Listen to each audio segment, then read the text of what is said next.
हभप शिवानंद महाराज शास्त्री चित्रकूट धाम official.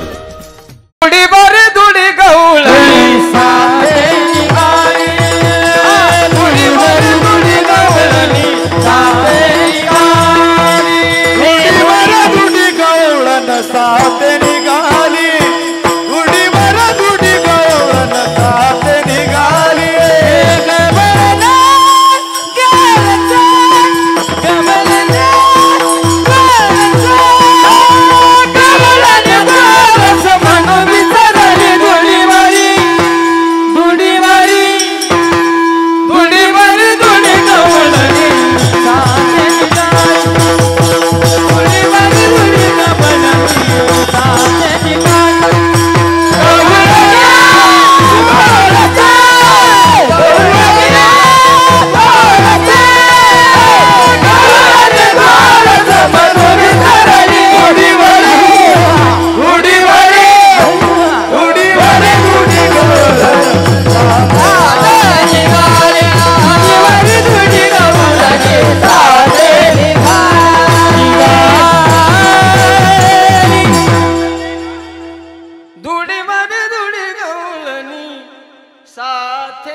दुडीवर दुडी म्हणजे उतरंड गाडग्यावर गाडग ठेवून निघाल्या। कशाला?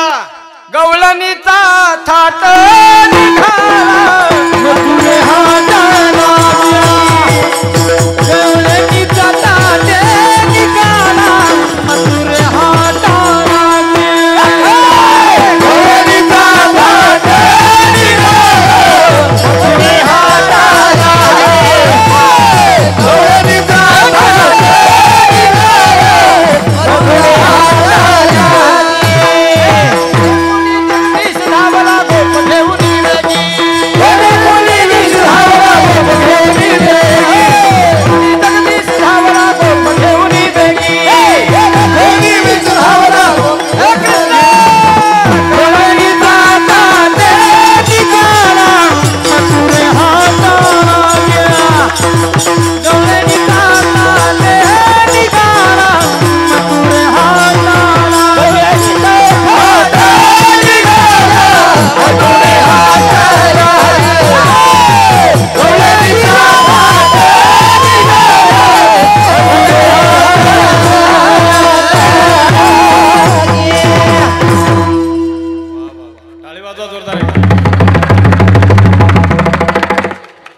जोरदार म्हणलं की जोरदार अपमान केला तुम्ही जोरदार शब्दाचा। काही गोष्टीचं काही ठिकाणी महत्व असतं महाराजजी बरं का।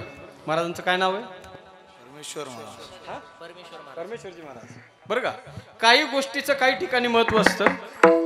वो शहर शहर नहीं है महाराज जी सुनो, वो शहर शहर नहीं है जहां गंदगी साफ करने के लिए नाली न हो, वो मकान मकान नहीं है जहां अतिथि के लिए एक दो कमरा खाली न हो, वो खिड़की खिड़की नहीं है जिसमें मच्छरों से बचने के लिए जाली न हो, वो ससुराल ससुराल नहीं है जहां साला और साली न हो, और वो कीर्तन की महफिल महफिल नहीं है जिसमें जोरदार ताली न हो। टाळी कशाचं प्रतीक आहे? टाळी उत्साहाचं प्रतीक आहे, उल्हासाचं प्रतीक आहे। लय असलं लय मोठं येते पण मग आता वेळ कमी हो, वेळ कमी आहे महाराजजी। Next time full to enjoy. विठला विठला विठला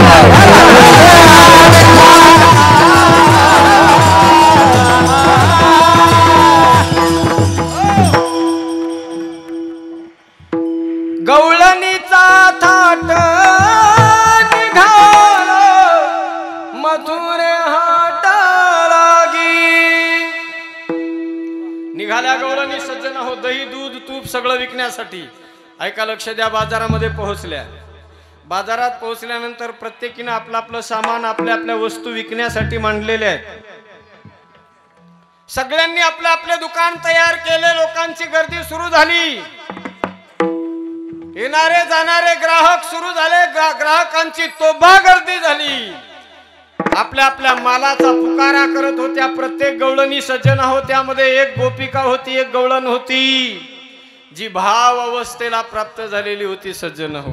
तिला दुसरं काही दिसत नव्हतं, फक्त एक परमात्मा दिसत होता.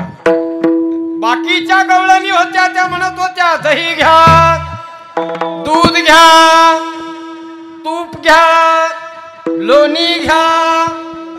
परंतु ही जी गवळण होती सज्जन हो, जिच्या डोक्यात फक्त देव होता, ती काय म्हणायची? गोविंद घ्या गोविंद मोर घ्या गे, गोविंद घ्या गोविंद मोर घ्या गे,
गोविंद दामोदर घ्या गे, तव तव हसती मथुरेच्या गे.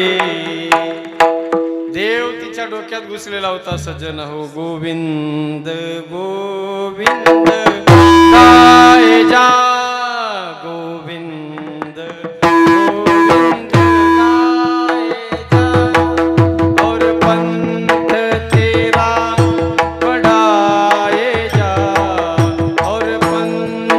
तेरा बढ़ाए जा. वो खुद ही मिलने आएगा, वो खुद ही मिलने आएगा. तू बंदगी को बढ़ाए जा, तू बंदगी को बढ़ाए जा.